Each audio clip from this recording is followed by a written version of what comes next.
colère.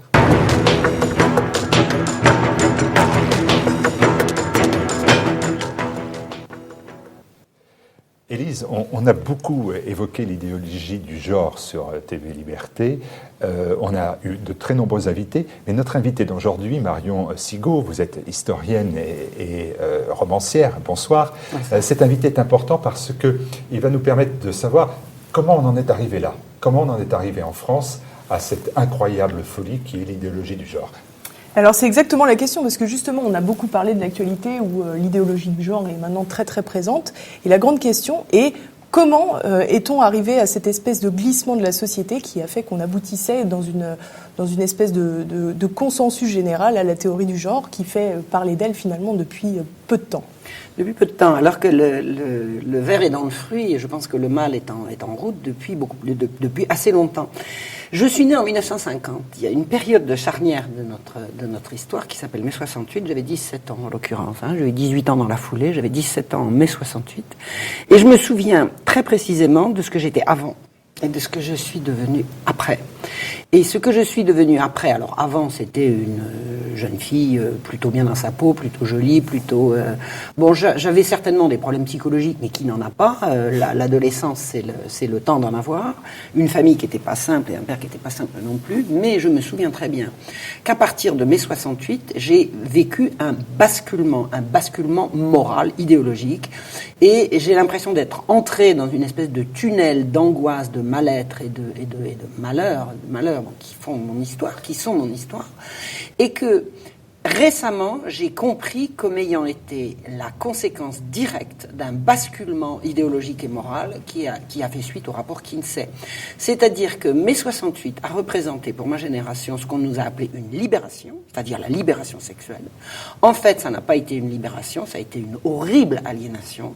Je l'ai vécu, moi je l'ai proclamé que c'était une libération, je l'ai cru, oui, parce que c'est ça quand même, parce que vous avez un parcours qui est atypique, vous avez cru à cela, vous venez de l'extrême gauche, vous avez milité pour ça. Absolument, moi j'ai cru absolument, je me suis prétendue féministe pendant un temps. J'ai quand même à mon actif une espèce de légion d'honneur à moi, je me suis fait virer du MLF, le mouvement de libération des femmes.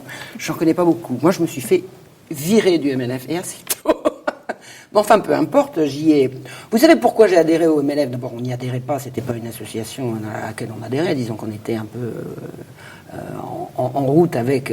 mais c'est simplement parce que c'était mon environnement, j'étais à la fac à Aix-en-Provence, et puis toutes les filles, elles ont décrété un jour qu'elles étaient féministes, et puis c'est comme ça qu'il fallait être, et j'ai été prise, parce que la jeunesse est faible, et puis parce que moi, j'étais psychologiquement vraiment en recherche de nouveaux repères, et j'ai adopté cette façon de voir qui considérait que toute morale était une contrainte et toute contrainte devait être éliminée. Et j'ai fait partie de cette génération qui a basculé d'une morale, je peux pas dire stricte, mais en tout cas très élevée, très cherchant des réponses dans les sphères les plus élevées possibles, à sombrer à une espèce de consommation, la chose qui a tout bouleversé, c'est quand on est arrivé à dire que mon plaisir est mon droit.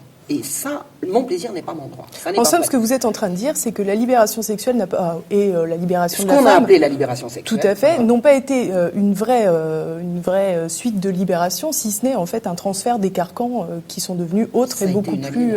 Ça a été une infernale On a créé un nouveau carcan. On a créé un nouveau carcan.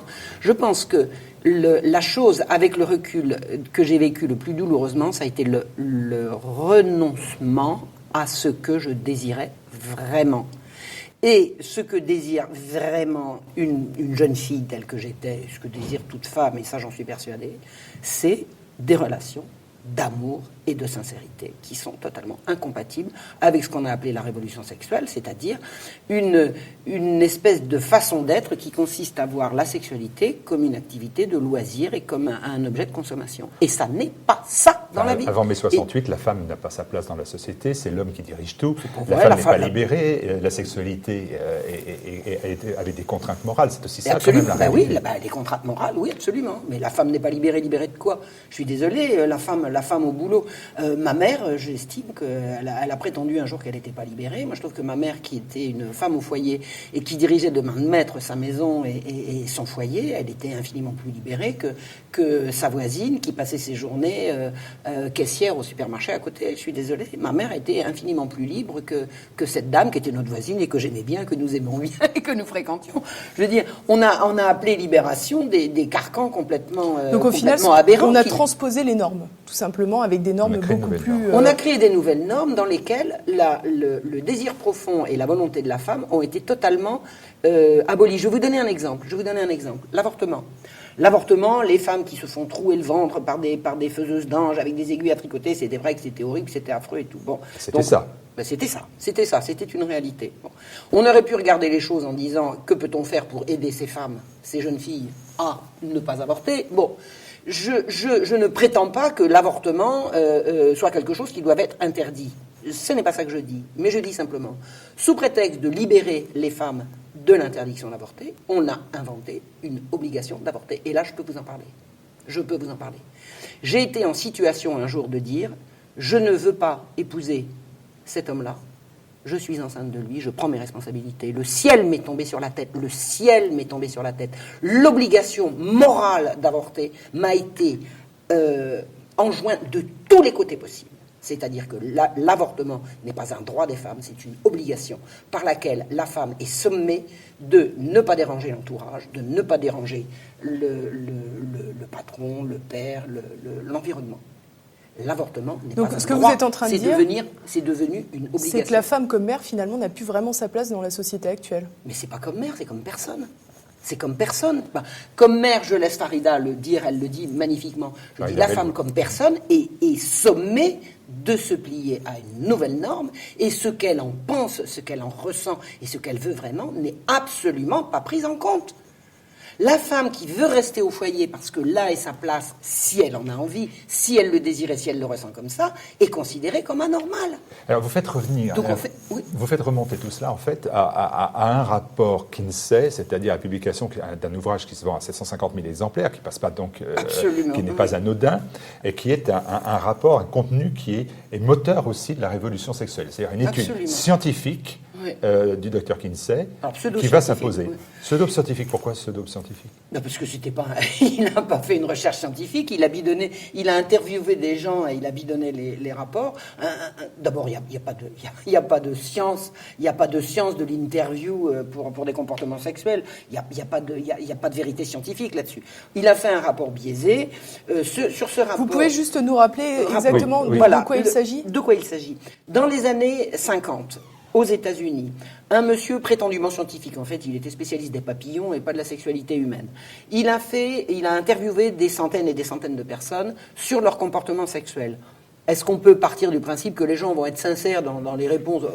Peu importe, admettons.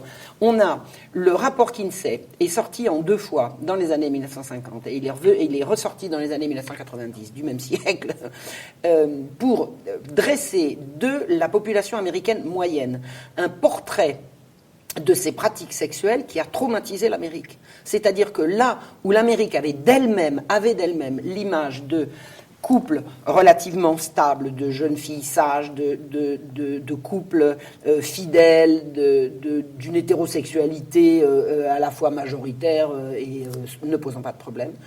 Le rapport Kinsey a renvoyé à l'Amérique une image d'elle-même dans laquelle l'homosexualité était en fait extrêmement banale, la fidélité était une exception, la fréquentation des prostituées était quasiment une règle, et l'Amérique est sortie traumatisée de ça. C'est-à-dire que on a présenté le rapport Kinsey, il a été présenté comme tel, il a été utilisé comme tel, pour dire ce qu'on appelle des crimes sexuels, c'est devenu quasiment obsolète, la réalité de la vie des Américains n'est pas du tout ce que vous en croyez, et il faut absolument libérer les gens du carcan d'une morale qui est devenue obsolète. Et ça a eu une répercussion justement au niveau légal ? Ça a eu une répercussion au niveau légal, puisque on a...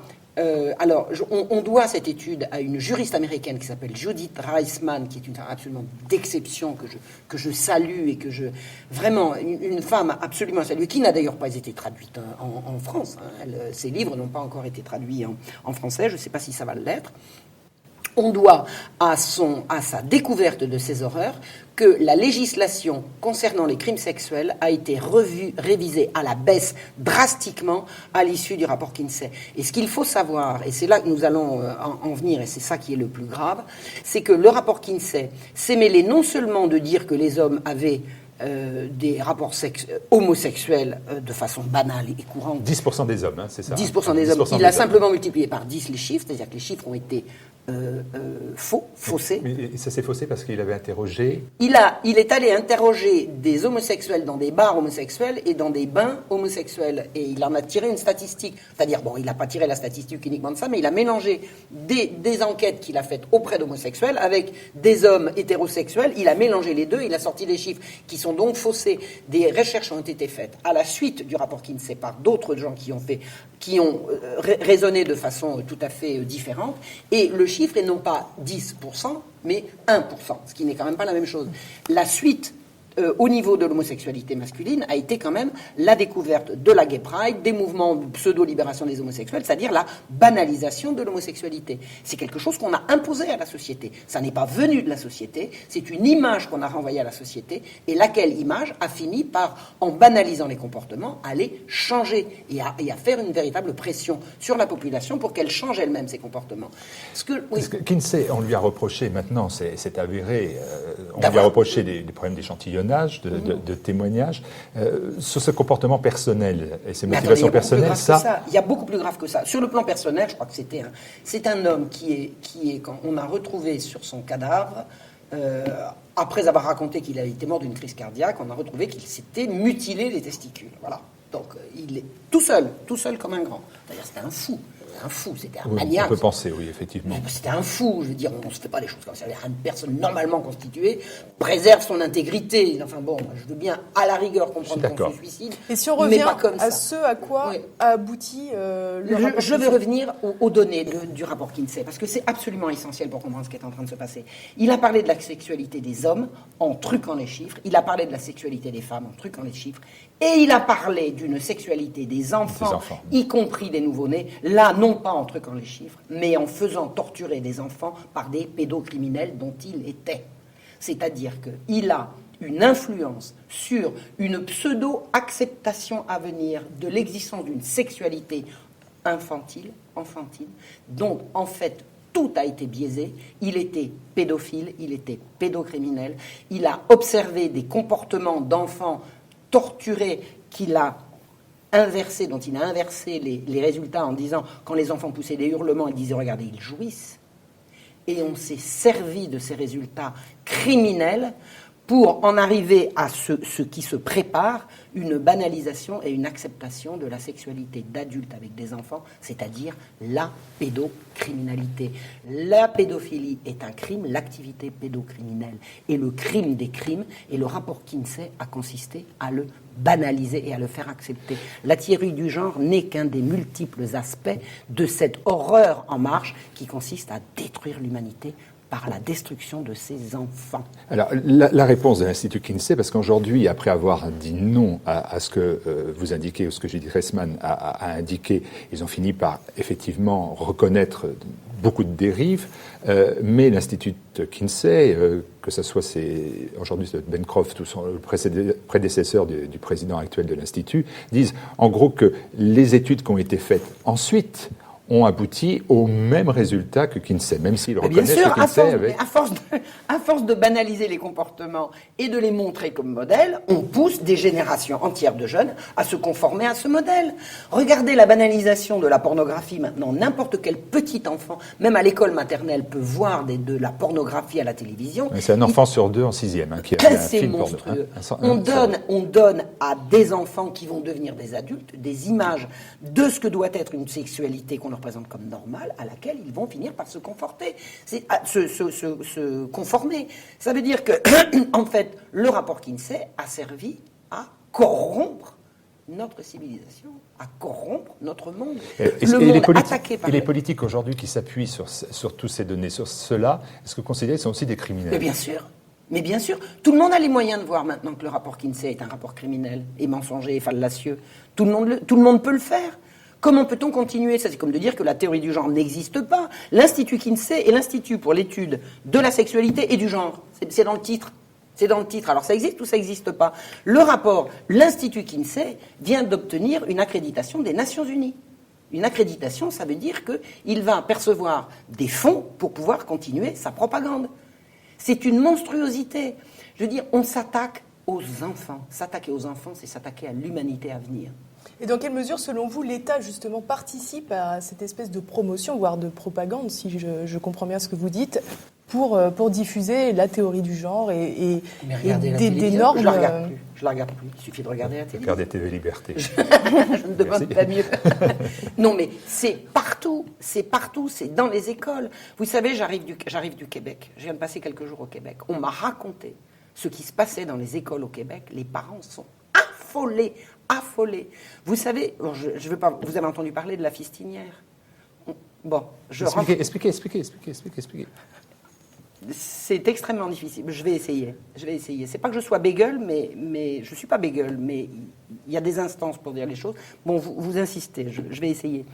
C'est une espèce de ferme du XVIIe siècle en région parisienne qui a été transformée en lieu de loisirs pour homosexuels complètement délirants. Et non, je peux pas. C'est une forme de sexualité complètement qui touche des homosexuels hommes, qui est totalement délirante et dont je n'arrive même pas à croire qu'il n'y ait pas des morts dans cette pratique. Ça, on le dira pas. Sans doute. C'est une évidence. C'est une pratique extrême. C'est une pratique extrême qui est au Québec enseignée aux enfants à partir de 11-12 ans comme étant une des pratiques. Et c'est un Québécois qui me l'a dit, quand il était à l'école, il a eu des cours d'éducation sexuelle au cours desquels on lui a présenté ça comme une des options possibles. Alors, en quoi est-ce que l'État, les gouvernements qui succèdent sont responsables? Ils sont responsables en ce sens qu'ils se mêlent de faire de l'éducation sexuelle, ce qui n'est pas leur problème, ce qui n'est pas leur affaire. L'école n'a pas à faire d'éducation sexuelle. Elle n'a pas à faire d'éducation sexuelle. D'ailleurs, l'éducation sexuelle à l'école, ça consiste à donner la pilule aux gamines, c'est-à-dire à leur dire « allez-y, couchez ». Je suis désolé, 1, ça n'est pas le rôle de l'école. 2, je ne suis pas d'accord pour dire aux filles « allez-y, couchez ». Moi, ce que j'ai envie de dire aux petites, attendez l'amour. Ça vient pas, eh ben c'est comme ça. La vie, c'est difficile. Ça vient pas tout seul, ça viendra un jour, vous inquiétez pas, quand on le veut vraiment. Marion Sigaud, on va être obligé d'arrêter malheureusement, mais c'est passionnant. Mais il y a 2 reproches qu'on vous fait. Ce ne serait pas honnête de ne pas vous les faire avant que vous partiez. Le premier, c'est on dit, Marion Sigaud, c'est bien, mais bon, elle est catho, elle est moralisatrice. Plus du tout. Je suis pas moralisatrice. D'abord, attendez, moi je viens de loin. Moi j'ai vécu tout ça. Moi j'ai défendu tout ça. Moi, je suis revenu, en revenant à mes racines catholiques, parce que c'est pas tant une pratique qu'une culture,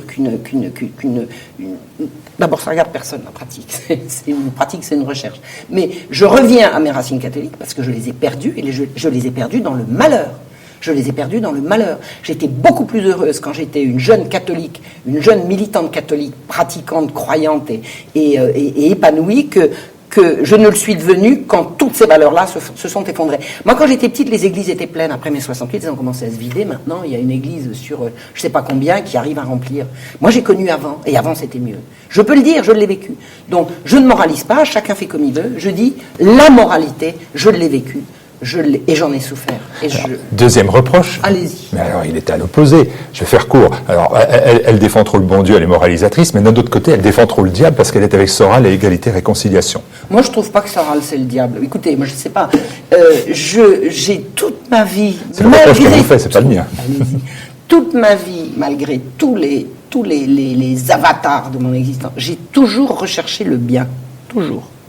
Que j'y arrive ou pas, à tort ou à raison, je l'ai au moins toujours recherché. Et j'ai écrit un certain nombre de livres, j'ai écrit des articles, et on m'a totalement bloqué, on m'a interdit de parler.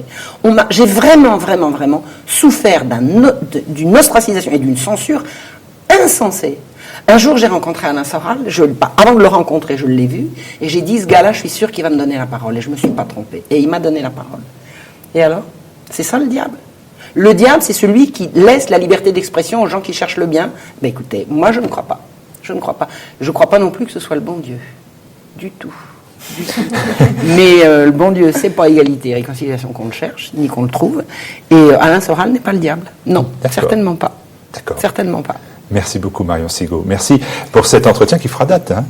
Tout à fait. Pourquoi? Alors, Qu'est-ce c'est que j'ai Élise, dit? c'est Élise qui a tout fait pour que vous veniez, et je dois reconnaître qu'elle avait raison. Eh ben, comme quoi, il faut Comme toujours quoi. écouter les femmes. Exactement, oui, je suis d'accord. Le mot de la fin.